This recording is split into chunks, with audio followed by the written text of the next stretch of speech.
बोलना शुरू। हेलो, आपको आ रही है आवाज़ अब मेरी? नमस्कार, मैं ममता कालिया आज आपको गृह स्वामिनी के मंच से मिलने के लिए यहाँ आई हूँ। देखिए, ऐसे तो स्थितियाँ दिन पर दिन गंभीर होती जा रही हैं। हमें सबसे ज़्यादा तो अपने स्वास्थ्य की चिंता करनी है। ऊपर से यह है कि हमें खुश भी रहना है, ज़िंदा भी रहना है और केवल कद्दू बनकर नहीं, सचेत व्यक्ति बनकर जीवित रहना है। ये बहुत खुशी की बात है कि हम अपने राष्ट्र कवि दिनकर को याद कर रहे हैं और उनकी जयंती में पूरा सप्ताह मना रहे हैं। हमारे देश की अप्रतिम प्रतिभाएं अधिकतर बिहार और उत्तर प्रदेश से आई हैं और जब जब हम उनके बारे में सोचते हैं तो हमें कविता का एक बड़ा उदात्त रूप मिलता है। दिनकर, मैथिली शरण गुप्त, नवीन जी, ये सब वो कवि थे कि जिनको हम कहीं से भी उठाकर याद कर लिया करते थे और जब किसी कविता प्रतियोगिता में जाते थे तो इनाम जीत कर लाया करते थे। उनकी कविता के अंदर ऐसा गुण था कि वो बच्चों को भी कंठस्थ हो जाती थी और बड़ों को भी कंठस्थ हो जाती थी। दिनकर जी के बारे में जब भी हम याद करते हैं तो सबसे बड़ी बात तो हमें ये पता चलती है कि भाई उन्होंने छायावाद के गुफा से, छायावाद के गह्वर से उन्होंने हिंदी कविता को निकाला बाहर।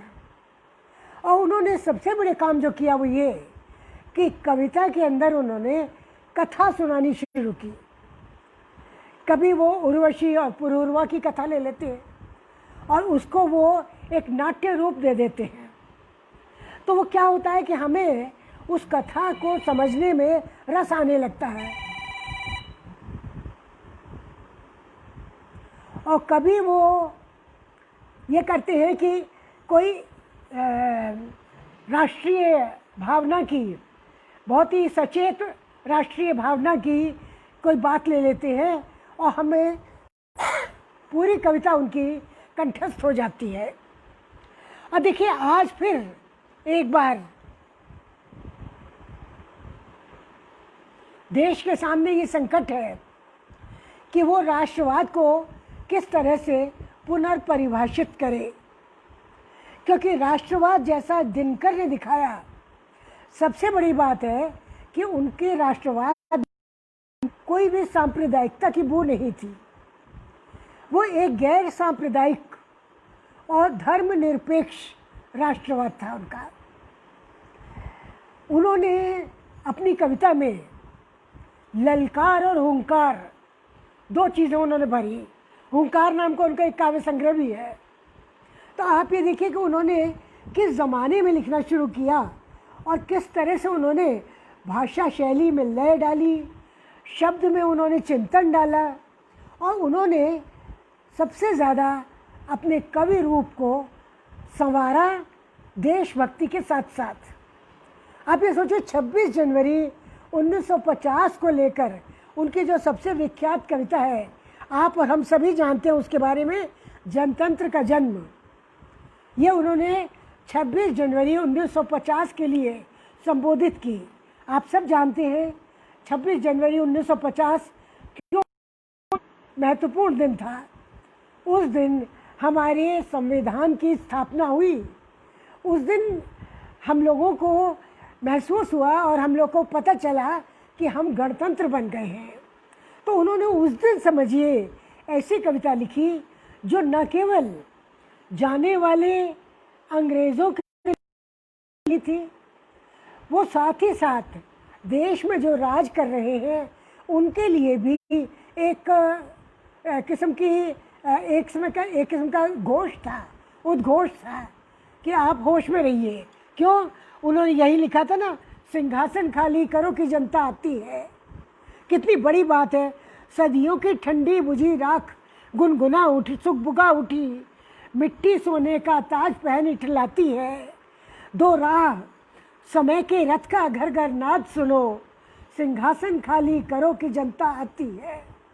ये उन्होंने गजब का जय घोष किया था उन्होंने।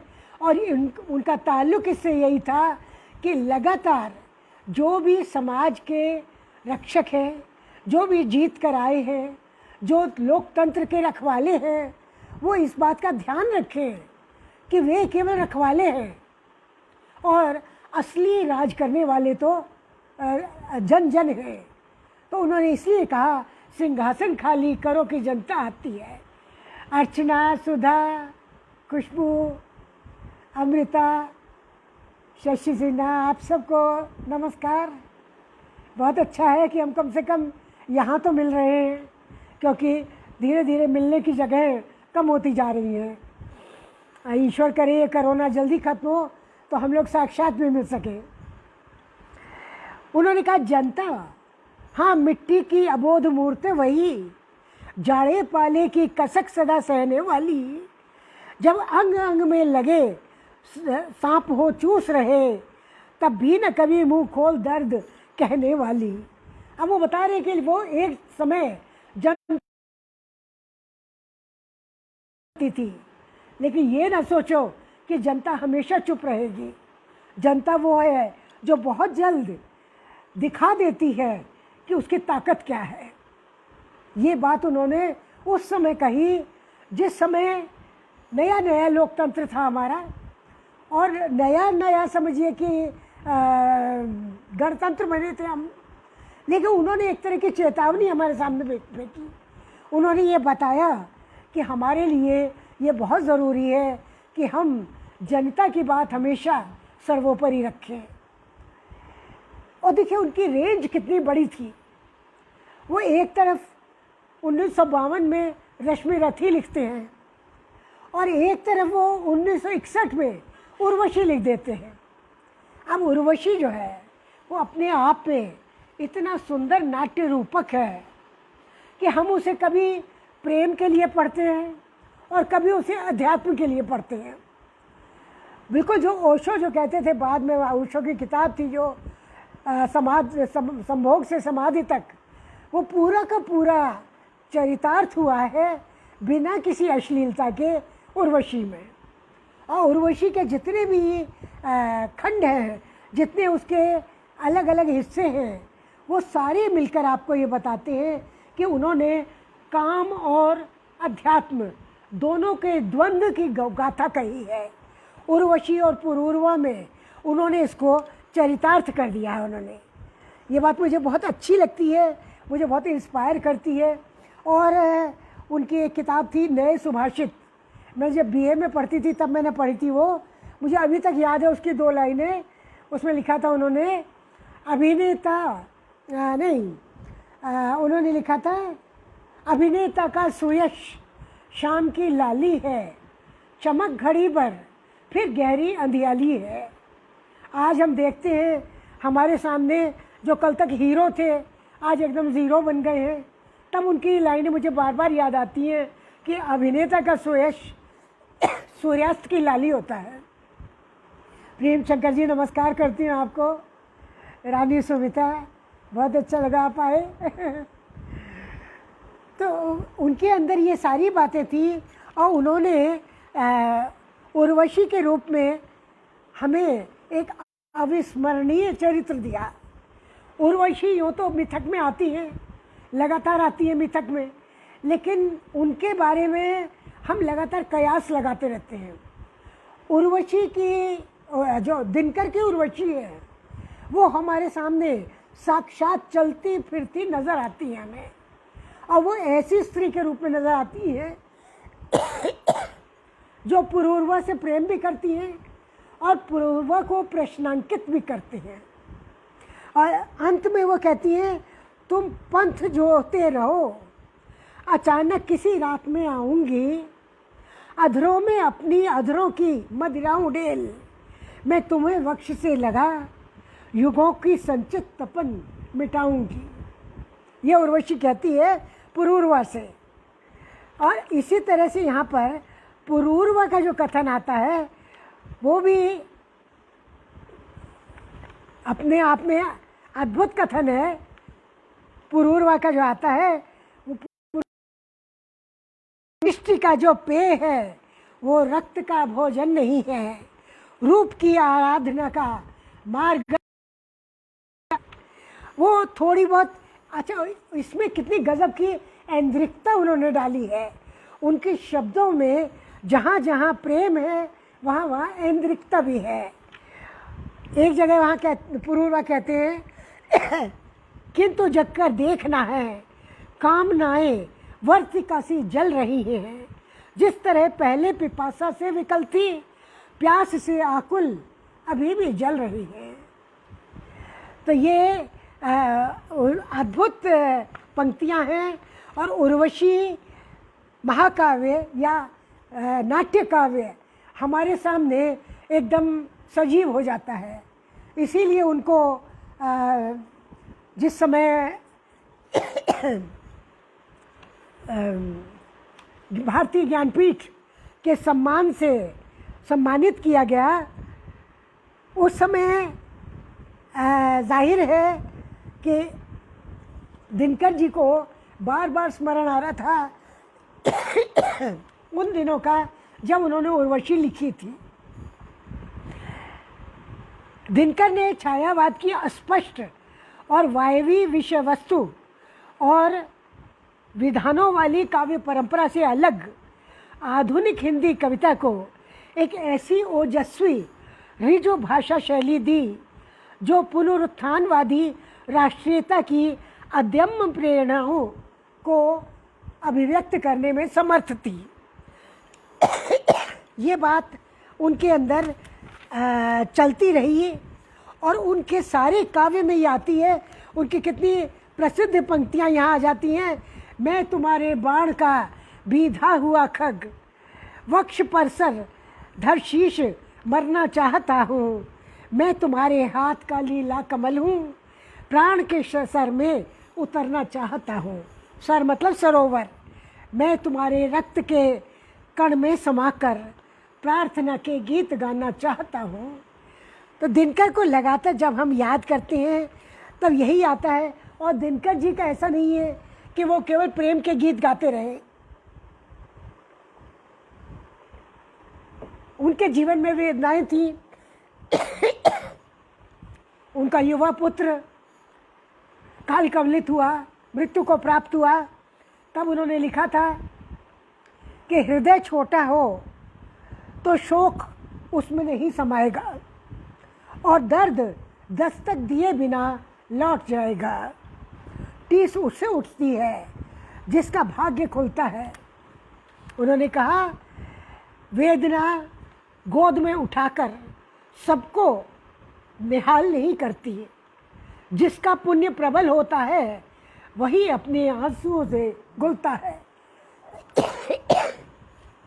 तो दिनकर जी की कहाँ तक बताएं। अंत में 1970 में जब उन्होंने हारे को हरि नाम लिखा तब लोगों को बड़ी तकलीफ हुई, क्योंकि दिनकर जी के साथ हारा शब्द हम किसी भी तरह संबद्ध नहीं करते। दिनकर जी को हमेशा हमने एक विजेता के रूप में देखा। उनका व्यक्तित्व भी ऐसा ही था। क्या विशाल उनका व्यक्तित्व था, कितने वो खूबसूरत वो लगते थे। और उनके अंदर जब हम श्रोताओं में बैठे होते थे और वो मंच पर आसीन होते थे तो कभी भी ऐसा नहीं लगा कि दिनकर के अंदर कोई भी हारने का ज़रा सा भी कोई लेश मात्र चिन्ह हो। दिनकर स्वयं कहते हैं कि ज्ञान का साहित्य मनुष्य किसी भी भाषा में लिख सकता है, क्योंकि अगर वो भाषा सीख जाए तो ज्ञान का साहित्य किसी भी भाषा में लिख सकता है, लेकिन रस का साहित्य केवल अपनी भाषा में लिखा जाता है। सबसे बड़ी बात जो दिनकर जी हमारे लिए कर गए वो थी संस्कृति के 4 अध्याय लिखना। ये उन्होंने एक अद्भुत काम किया कि संस्कृति के 4 अध्याय के रूप में वो हम लोगों को भारतीय संस्कृति की ऐसी व्याख्या करके गए कि जिसके आधार पर हम न जाने कितना उदार चिंतन कर सकते हैं और अपनी भारतीय संस्कृति को समझने में हम गतिशील हो सकते हैं।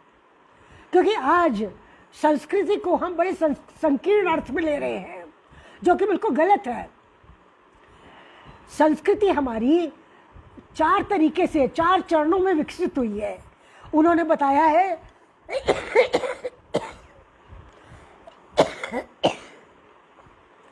कि संस्कृति जो है वो हमारी कभी भी किसी अन्य संप्रदाय या धर्म के विरुद्ध नहीं रही, हमने सबको अपना माना। उन्होंने ये बताया कि मुगल काल भी भारतीय संस्कृति का अंश है। उन्होंने ये नहीं कहा कि वो हमारा पराया कोई था जो आकर हमारे ऊपर शासन कर गया। उन्होंने कहा वो भी हमारे वंश थे, हम उनमें भी सीख रहे थे, ग्रहण किया, उन्होंने हमसे ग्रहण किया। तो ये बात अपने आप में, ये सारी बातें दिनकर जी की ओर आज भी हमें उन्मुख करती हैं। और जब भी हम अच्छी कविता पढ़ना चाहते हैं, जब भी हम अपने को थोड़ी ज़्यादा ऑक्सीजन देना चाहते हैं, तब हम दिनकर जी को पढ़ते हैं। और ऐसे कालातीत कवि कभी भी काल कवलित नहीं होते। आज इस जयंती पर आगे, और मैं नहीं समझती कि इस समय अब मैं आपको कोई फुटकर कविता सुनाकर दिनकर जी का रस भंग करूं। नमस्कार।